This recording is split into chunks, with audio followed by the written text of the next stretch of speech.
হচ্ছে বর্ধমানেশ্বর শিবজি। দেখতে পাচ্ছেন বিশাল বড় শিবলিঙ্গ এখানে অবস্থান করছে। আপনাদের আরো একটু কাছ থেকে দেখাই। 6 ফুটের কাছাকাছি এই শিবলিঙ্গের উচ্চতা। সময় চাঁদ সদাগর পূজা করতেন। এরকমও শোনা যায় যে রাজা কনিষ্কেরও নাকি এটা শিবলিঙ্গ ছিল। মন্দিরের মূল মন্দির। এখানে ঢুকেই আপনারা এরকম সুন্দর শিবলিঙ্গ দেখতে পাবেন।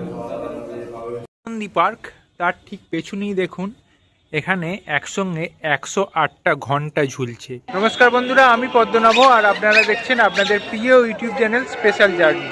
তা আজকে আমি চলে এসেছি বর্ধমানে এখানে যে মোটা শিব বা বর্ধমানেশ্বর শিব মন্দির আছে সেখানে যাব, সেখানটা ঘুরে দেখব এবং আপনাদের সব কিছু দেখাবো।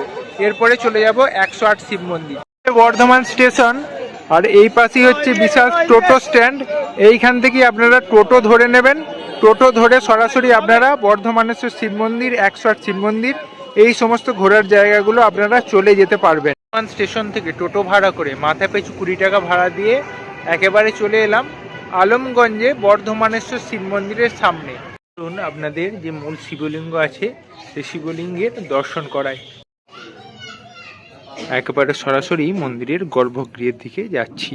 এই হচ্ছে বর্ধমানেশ্বর মূল শিবলিঙ্গ। দেখতে পাচ্ছেন কত বিশাল বড় শিবলিঙ্গ। এটা হচ্ছে 6 ফুট উচ্চতা বিশিষ্ট বর্ধমানের এই শিবলিঙ্গ বর্ধমানেশ্বর শিব নামে পরিচিত। অনেকে এই শিবলিঙ্গকে মোটা শিব বলে থাকেন। ভক্তরা এখানে জল ঢালছেন আজ থেকেই মহাদেবের উদ্দেশ্যে।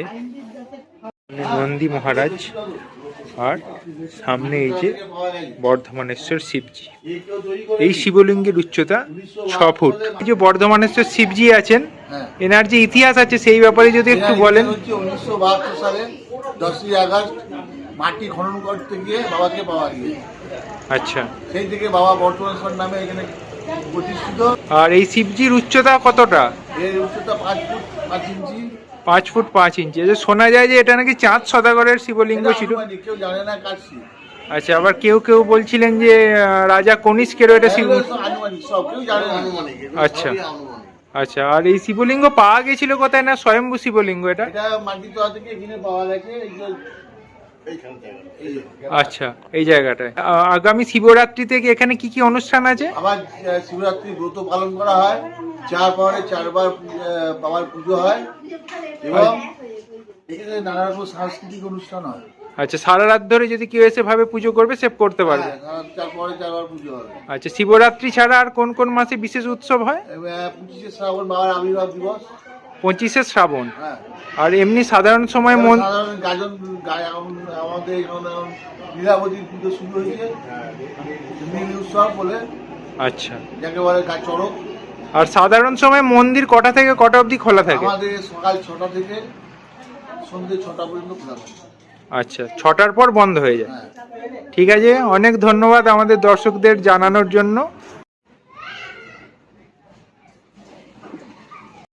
মন্দিরের ঠাকুরমশাই বা পুরোহিত মশাই বললেন বর্ধমানেশ্বর শিবলিঙ্গ 1972 সালে মাটি খনন করে পাওয়া গিয়েছিল। কোন জায়গায় পাওয়া গিয়েছিল সেটা একটু আপনাদের দেখাই। শিবলিঙ্গটি প্রতিষ্ঠা করা হয়েছে আর ঠিক তার পাশে এইখানে দেখুন, এখানে লেখা আছে শ্রী শ্রী বাবা বর্ধমানেশ্বর আবির্ভাব স্থান। এইখানটা থেকেই বর্ধমানেশ্বর শিবলিঙ্গ মাটি খনন কার্যের সময় পাওয়া গিয়েছিল। আর এইখান থেকে নিয়ে গিয়ে পাশে এইখানে মন্দির গড়ে এখানে বর্ধমানের যেই মোটা শিবকে এখানে প্রতিষ্ঠা করা হয়েছে। একেবারে বর্ধমানেশ্বর শিবলিঙ্গের পাশে দাঁড়িয়ে আছি। ওই যে পাশে দেখালাম আপনাদের একটু আগেই, যে জায়গা থেকে মাটি খনন করতে গিয়ে এই শিবলিঙ্গ পাওয়া গিয়েছিল। 6 ফুটের কাছাকাছি এই শিবলিঙ্গের উচ্চতা।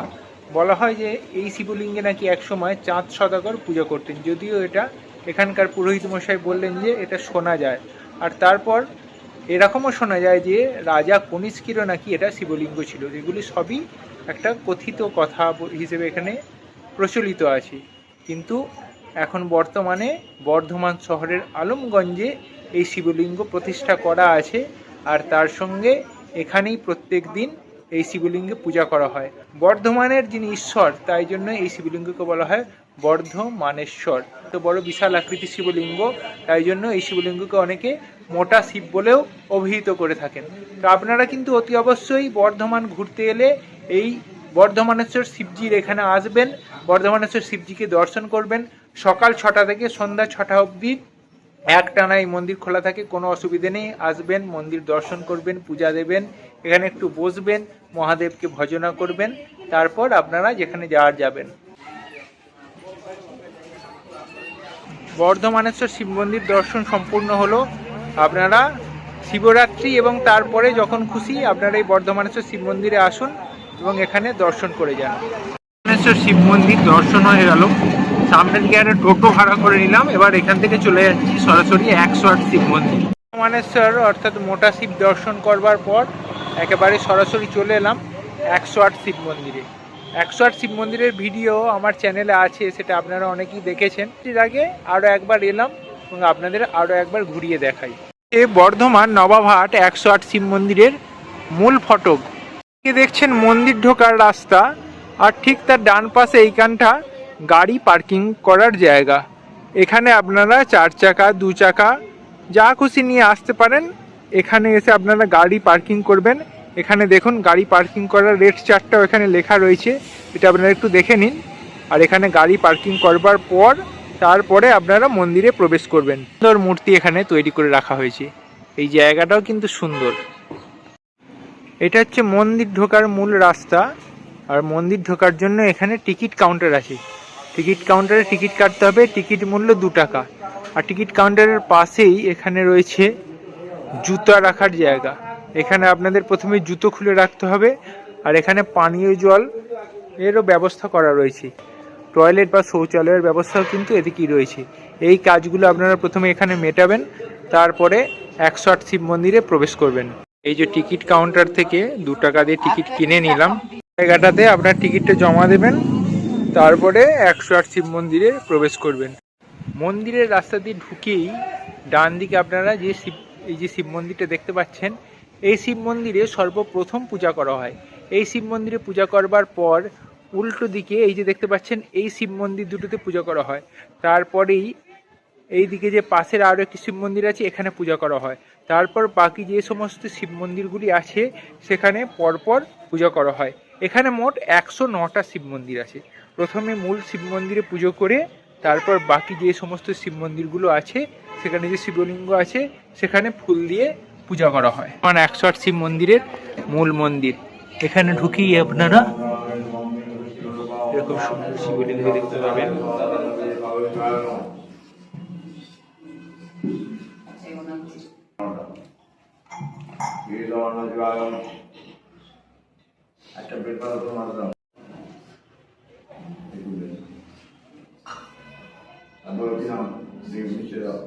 রয়েছে মানদ নন্দী পার্ক। এখানে একটা খুব সুন্দর নন্দী মহারাজের মূর্তি করা রয়েছে, আর তার সামনেই রয়েছেন দেবাদিদেব মহাদেব শিবশম্ভু। নন্দী পার্ক, তার ঠিক পেছনেই দেখুন এখানে একসঙ্গে 108টা ঘন্টা ঝুলছে। এখানে নিয়ম হচ্ছে 108 শিব মন্দির পরিদর্শন করবার আগে এই 108 ঘন্টা এখানে বাজিয়ে নিতে হয়, তারপর 108 শিব মন্দির ঘুরে দেখতে হয়। তো চলুন আমিও 108 ঘন্টা বাজিয়ে নিই। বর্ধমান স্টেশন থেকে যারা সরাসরি 108 শিব মন্দিরে আসবেন তারা বর্ধমান স্টেশনে নেমে টোটো ভাড়া করে মাথাপিছু 20 টাকা দিয়ে একেবারে নবাবহাটে এই 108 শিব মন্দিরে আসতে পারেন, অথবা বর্ধমান স্টেশনের বাইরেই নবাবহাট 108 শিব মন্দিরের দিকে বাস ছাড়ে। বাসেতে আপনাদের 10 টাকা করে ভাড়া পড়বে, বাসে উঠেও আপনারা এই 108 শিব মন্দিরে চলে আসতে পারেন। বলে দিই, যারা 108 শিব মন্দিরে এসে পুজো দিতে যান তারা এই যে দেখতে পাচ্ছেন উপাচার বলে এই যে দোকানটা আছে, এখানে পূজার সামগ্রী পাওয়া যায়। এখান থেকে আপনারা পূজা দেবার জন্য বিভিন্ন পূজার সামগ্রী কিনে নেবেন। এখানে মালা, বেলপাতা, ধূপ সমস্ত কিছু এখানে পাওয়া যায়। তো আপনারা এছাড়াও এখানে মন্দিরের সম্পর্কে বই, প্রসাদ, ক্যালেন্ডার সব কিছুই পাওয়া যায়। আপনারা এখান থেকে এগুলো কিনে নেওয়ার পর ওইখানে মন্দিরে গিয়ে পূজা দেবেন। এইদিকে এই যে জায়গাটা দেখতে পাচ্ছেন, এইখানটায় হোম হয় বিশাল ধুমধাম করে বিশেষ বিশেষ দিন, যেমন সামনেই মহাশিবরাত্রি আছে, সেই দিনকে কিন্তু এখানে বিশেষ অনুষ্ঠান হবে। ঢুকি এখানে দেখতে পাবেন মন্দির তৈরির ইতিহাস সম্পর্কে লেখা রয়েছে। ভাবে শিব মন্দিরগুলো এখানে সাজানো আছে, অনেকটা এই শিব মন্দিরগুলো সাজানো হচ্ছে রুদ্রাক্ষের মালার আকৃতিতে। বর্ধমানের মতো আমাদের কানলা শহরেও 108 শিব মন্দির আছে, কিন্তু সেই কানলা শহরের শিব মন্দিরগুলো ঠিক সংস্কার করা হয় না, কিন্তু বর্ধমান শহরের এই শিব মন্দিরগুলো কিন্তু সুন্দরভাবে সংস্কার করা হয়। এখানকার যারা কর্মী আছেন তারা প্রতিনিয়ত এই মন্দির চত্বর পরিষ্কার পরিচ্ছন্ন রাখেন। শিব মন্দির পরিক্রমণ করতে করতে আপনারা এখানে এই পুকুরটা দেখতে পাবেন।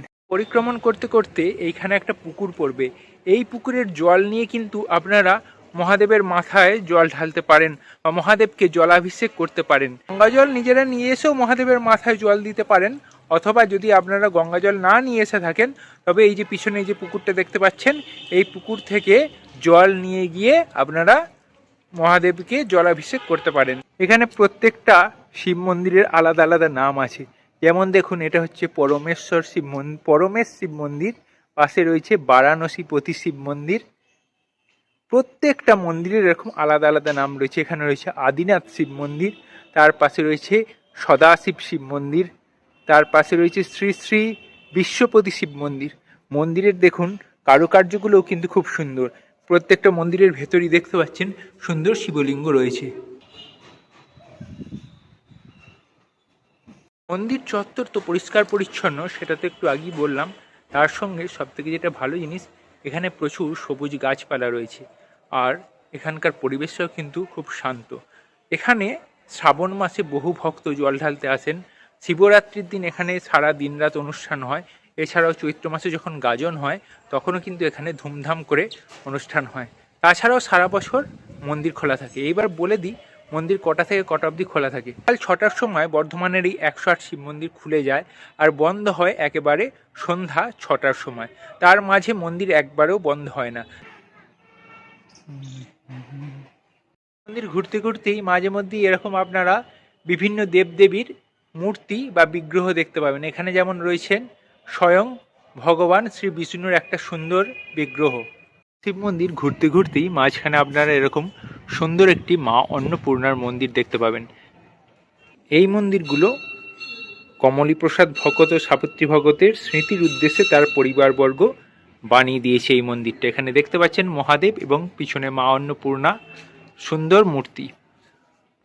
মন্দিরের পাশেই এখানে রয়েছে একটা সুন্দর মাতা পার্বতী দেবীর মন্দির, অর্থাৎ মা দুর্গার মন্দির। এইটাও জয়কিষণ ভগত ও সূর্যমণি ভগতের পুণ্য স্মৃতির উদ্দেশ্যে তার পরিবারবর্গ বানিয়ে দিয়েছে। এখানে দেখতে পাচ্ছেন মা পার্বতী একটা সুন্দর মূর্তি, দুখানা সুন্দর মূর্তি এখানে অবস্থান করছে।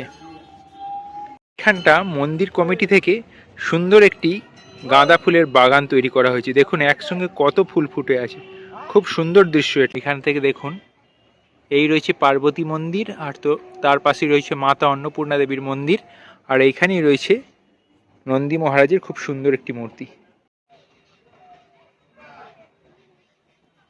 এইদিকে দেখুন সুন্দর রাম সীতার মূর্তি তৈরি করা হয়েছে, আর তলায় প্রচুর ফুল ফুটে রয়েছে।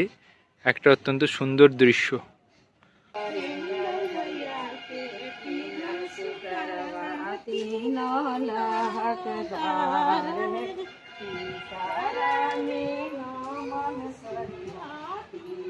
শিব মন্দির ঠিক তার পাশেই এই মন্দিরের কমিটিরই নিজস্ব একটা ক্যান্টিন আছে, সম্পূর্ণ ভেজ ক্যান্টিন।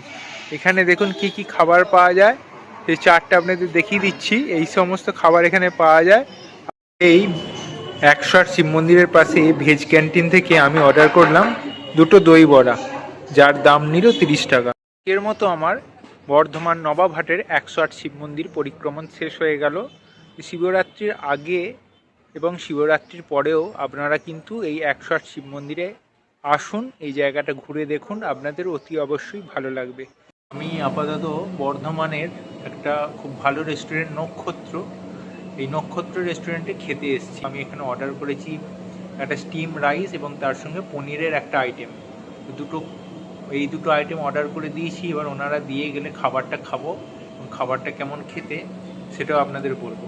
তো খাবারটা একটা আইটেম অর্ডার দিয়েছি, এই দেখুন স্টিম রাইস দিয়ে গেছে আর এই পনির দিয়ে গেছে।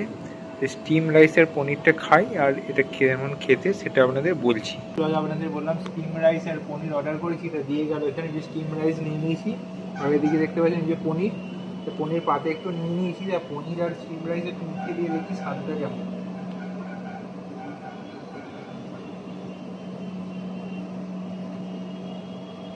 না বেশ ভালো খেতে, একটু গ্রেভি দিয়ে খেয়ে দেখি।